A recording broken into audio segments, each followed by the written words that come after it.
the Tier 2 high-risk category from midnight.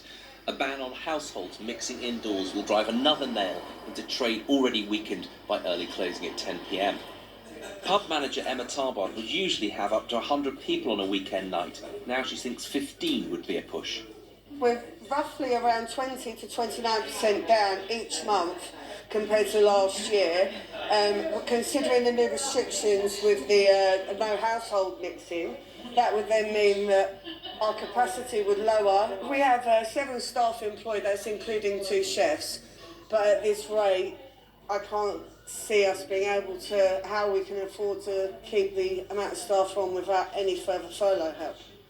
It's hard to quantify the cost of these new measures. If you look back to April when we had a national lockdown, that hit the economy by 20%, £400 billion plus. It's estimated a mini lockdown, a 2-week circuit breaker, could cost between 15 and 20 billion pounds. Although there's little data on the tier system yet, hospitality chief says the rule of 6 and the curfew would already hit sales by 25%, and these new measures could put 750,000 jobs at risk. Pubs in Tier 3, which can't open, are eligible for government support to help pay staff wages.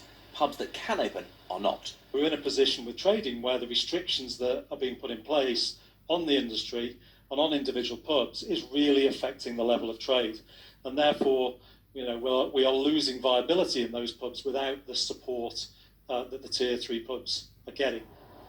The rules apply to restaurants too. If you're not in the same household or a support bubble, you can't be served indoors. The effect on this restaurant in York was severe and quick. It's had a massive impact. Almost immediately we had cancellations through, and we've had to ring and proactively reach out to people as well.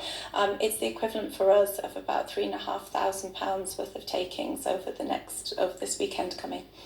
I mean, usually we go through maybe 20-30 boxes of strawberries on a Saturday. I've got like about 5 or 6 in for tomorrow. Just down the road and behind the hospitality front line, suppliers like Simon Baines feel their pain is not always recognised. Just turns up in his van, doesn't he, in the morning before anybody gets up and stuff usually. So they're kind of hidden and maybe kind of forgotten about that way. But it's going to have a massive impact on the food supply chain. Massive. The government has spent tens of billions of pounds in unprecedented job support schemes and grants. But tonight the hospitality industry has written to the Chancellor saying the particular challenges it faces means that without more support, the food and drink supply chain could collapse, which could impact schools, hospitals and care homes. Simon Jack, BBC News. The United Nations is warning of a new wave of violence in Afghanistan. Tens of thousands